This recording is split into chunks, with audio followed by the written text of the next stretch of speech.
ஒரு ஊரை ஒட்டிய பகுதியில் கழுதை நரியும் நட்பாக இருந்தன. கழுதை அங்குள்ள வயலில் திருட்டுத்தனமாக மேயும்.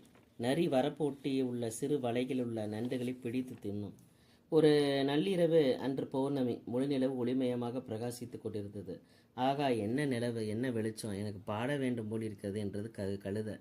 ஐயையோ, அது ஆபத்து! உன் குரல் காவக்காரனை கூப்பிட்டுடும் என்று தடுத்தது நரி. உனக்கு தெரியாது, என் குரலோட இனிமை கேலி செய்கிற, இதை பாரு என்று கழுதை எடுப்பான குரலில் சிறப்பாக பாடுவது போல உறக்க கத்தியது. அடுத்த 5வது நிமிடம் அந்தந்த வயலுக்கு காவல் இருந்தவர்கள் எல்லாம் கம்பு தடியுடன் ஓடி வந்தனர். கழுதையின் காலை உடைத்ததோடு இடுப்பு எலும்பையும் நொறுக்க புடைத்தனர். அவர்கள் அப்பால் சென்றதும் இந்த பால் வந்த நரி கழுதையிடம், என்ன மாமா, பாட்டுக்கு பரிசு பலமா என்று கேட்டது. கழுதையால் பதில் சொல்ல முடியவில்லை. வழியால் முணுகத்தான் முடிந்தது. உடைந்த பானை. ஒரு கிராமத்தில் ஏழை விவசாயி ஒருவன் வாழ்ந்து வந்தான். அவன் தன் வீட்டு தேவைக்காக தினமும் ஆற்றிலிருந்து தண்ணீர் எடுத்து வருவதை வழக்கமாக கொண்டிருந்தான். தண்ணீர் எடுத்து வர அவன் 2 பானைகளை வைத்திருந்தான். அந்த பானைகளை ஒரு நீளமான களியின் 2 முனைகளிலும் தொங்க விட்டு களியை தோளில் சுமந்து செல்வான். 2 பானைகளில் ஒன்றில் சிறிய ஓட்டை இருந்தது. அதனால் ஒவ்வொரு நாளும் வீட்டிற்கு வரும்பொழுது குறையுள்ள பானையில் பாதியளவு நீரே இருக்கும். குறையில்லாத பானைக்கு தன் திறன் பற்றி பெருமை.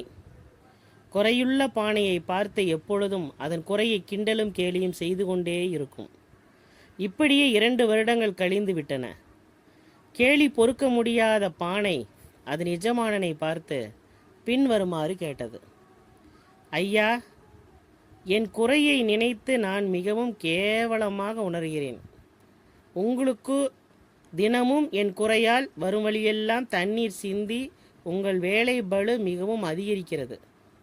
என் குறையை நீங்கள் தயவு சேர்ந்து கூர்ந்து சரி செய்யுங்களேன். அதற்கு விவசாயி, பானையே, நீ ஒன்று கவனித்தாயா? நம் வரும் பாதையில் உன் பக்கம் இருக்கும் அழகான பூச்செடிகள் வரிசையை கவனித்தாயா? உன்னிடமிருந்து தண்ணீர் சிந்துவது எனக்கு முன்னமே தெரியும். அதனால்தான் வழிநெடுக பூச்செடி விதைகளை விதைத்து வைத்தேன். அவை நீ தினமும் சிந்திய தண்ணீரில் இன்று பெரிதாக வளர்ந்து எனக்கு தினமும் அழகான பூக்களை அளிக்கின்றன. அவற்றை வைத்து நான் வீட்டை அலங்கரிக்கிறேன். மீதமுள்ள பூக்களை வீட்டு பணம் சம்பாதிக்கிறேன். இதை கேட்ட பானை கேவலமாக உணர்வதை நிறுத்திவிட்டது. அடுத்தவர் பேச்சை பற்றி கவலைப்படாமல் தன் வேலையை கருத்துடன் செய்ய தொடங்கியது. அடுத்தவர் பேச்சை பற்றி கவலைப்பட்டால் நாம் எந்த வேலையையும் செய்ய முடியாது. குருவியும் யானையும். அடர்ந்த காட்டில் ஒரு குருவியும் அதன் மனைவியும் அதன் குஞ்சுகளுடன் ஒரு மரத்தில் வசித்து வந்தன. ஒரு நாள் மதம் பிடித்த யானை ஒன்று குருவி குடும்பம் தங்கியிருந்த மரக்கிளையை பிடித்து ஆட்டியது. கிளை ஒடிந்து விழுந்தது. குருவி குஞ்சுகள் அனைத்தும் இறந்தன. எப்படியோ ஆண் குருவியும் பெண் குருவியும் தப்பித்து கொண்டன. தன் குஞ்சுகள் இறந்தமைக்காக பெண் குருவி வருத்தப்பட்டு அழுதது. மரங்கொத்தி வந்து அதற்கு ஆறுதல் சொன்னது. பெண் குருவி, நீ என் உண்மையான தோழி என்றால் என் குடும்பத்தை நாசம் செய்த அந்த யானையை கொள்வதற்கு ஒரு வழி சொல் என்று மரங்கொத்தியிடம் கூறியது. வீரவன் என்ற ஈ தனக்கு சிறந்த நண்பன். அவன் இந்த யானையை கொன்று விடுவான் என்று மரங்கொத்தி கூறியது. பின்னர் குருவியை அந்த ஈயிடம் அழைத்து சென்றது. ஈ மோகன்தான் என்றொரு தவளை எனக்கு நண்பன். அவன் நமக்கு இதில் நிச்சயம் உதவி செய்வான் என்று கூறி குருவியையும் மரங்கொத்தியையும் தவளையிடம் அழைத்து சென்றது. தவளை, ஈயே, நீ போய் அந்த யானையின் காதில் பெரிதாக ரிங்காரமிடு. அதை சகிக்காமல் யானை கண்களை மூடிக்கொள்ளும். அப்போது மரங்கொத்தி அதன் கண்களை அழகால் கொத்த வேண்டும். நான் ஒரு பள்ளத்தில் இருந்து கொண்டு கொரகொரவென்று சப்தம் போடுகிறேன். அது ஏதோ நீர்நிலை என்று நினைத்து யானை அதில் வந்து விழும். அதோடு அதன் கதை முடியும் என்று கூறியது. அதன்படியே அவை யாவும் யானைக்கு துன்பம் விளைவித்தன. அதிலிருந்து தப்பித்து கொள்ள ஏதோ நீர்நிலை என்று எண்ணி தவளை தங்கி சத்தம் போட்ட பள்ளத்திலே விழுந்து யானை இறந்தது. சாமர்த்தியமான சோதிடன். ஒரு சிற்றூரில் ஆனந்தன் என்பவன் தன் மனைவியோடு 2 குழந்தைகளோடு வாழ்ந்து கொண்டிருந்தான். அவன் கைவசம் இருந்த பணமும் நகையும் செலவழிந்தது. வேலை எதுவும் கிடைக்கவில்லை. சில நாட்கள் பட்டினி கிடக்கவும் நேரிட்டது. மனைவி மக்களோடு ஊர் ஊராக அலைந்தான் ஆனந்தன். அடுத்த ஊரில் இருக்கும் செல்வந்தன் ஆண்டான் செட்டி வீட்டுக்கு வேலை பார்க்க ஒரு பெண் தேவை என்பதை கேள்விப்பட்டான் ஆனந்தன். தன் மனைவியின் குழந்தைகளையும் ஆண்டான் செட்டி வீட்டுக்கு வேலை செய்யும்படி ஏற்பாடு செய்தான். சிறிது தொலைவில் உள்ள வணிகரிடம் கடக்கடாக வேலை பார்த்து அங்கே ஒரு அறையில் தங்கினான் ஆனந்தன். சில நாட்களுக்கு பிறகு ஆண்டான் செட்டி மகளுக்கு திருமணம் வெகு விமர்சையாக நடைபெற்றது. திருமணத்திற்கு சென்று நல்ல உணவு அருந்தலாம் என்று மிக ஆவலோடு இருந்தான் ஆனந்தன். ஆனால் அவனை அழைக்கவில்லை. சிறிது வருத்தம் உண்டாயிற்று. ஆயினும் தனது மனைவி மக்களாவது திருமணம் விருந்து உண்டானதில் அவனுக்கு மகிழ்ச்சி அளித்தது. அடுத்த நாள் ஆனந்தனின் மனைவி அவனை காண வந்தாள்.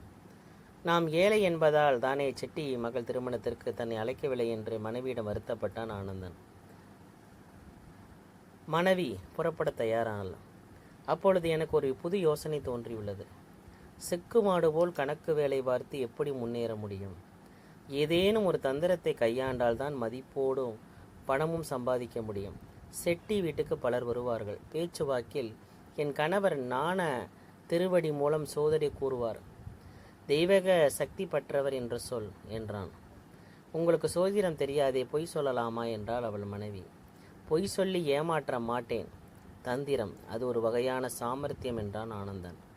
செட்டி வீட்டுக்கு ஆனந்தன் மனைவி சென்றாள். மறுநாள் செட்டி வீட்டில் ஒரு பரபரப்பு. திருமணத்திற்கு மாப்பிள்ளை வந்த குதிரை காணாமல் போய்விட்டது. எங்கு தேடியும் குதிரை போன சுவடே தெரியவில்லை. அப்போது என் கணவர் தெய்வீக அருள் பெற்ற ஜோதிடர். காணாமல் போன குதிரை பற்றி அவரிடம் கேட்டால் நாண ஜிஸ்டி மூலம் சொல்லக்கூடியவர் என்று செட்டியிடம் ஆனந்தன் மனைவி சொன்னாள்.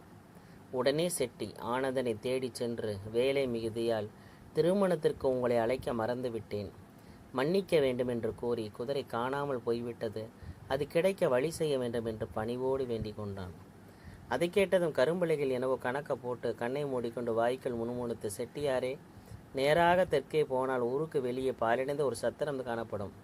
திருடர்கள் அதில் குதிரையை மறைத்து வைத்திருப்பதாக தெரிகிறது என்றான் ஆனந்தன். செட்டி சில ஆட்களோடு அந்த சத்திரத்திற்கு சென்றான். ஆனந்தன் கூறியபடி அங்கு குதிரை மறைவாக கட்டப்பட்டிருந்தது. மகிழ்ச்சியோடு அதை ஓட்டி வந்தனர். செட்டி அடைந்த மகிழ்ச்சிக்கு அளவே இல்லை. ஆனந்தனுக்கு நிறைய பணம் கொடுத்தான். அவனுடைய ஜோதிடத்தின் பெருமையை பலரிடம் சொன்னான். அவன் மதிப்பும் புகழும் ஊர் முழுவதும் பரவியது. ஆனால் குதிரையை முதல் நாள் இரவில் திருடி கொண்டு போய் சத்திரத்தில் கட்டி வைத்தவன் ஆனந்தனே என்பது எவருக்குமே தெரியாது.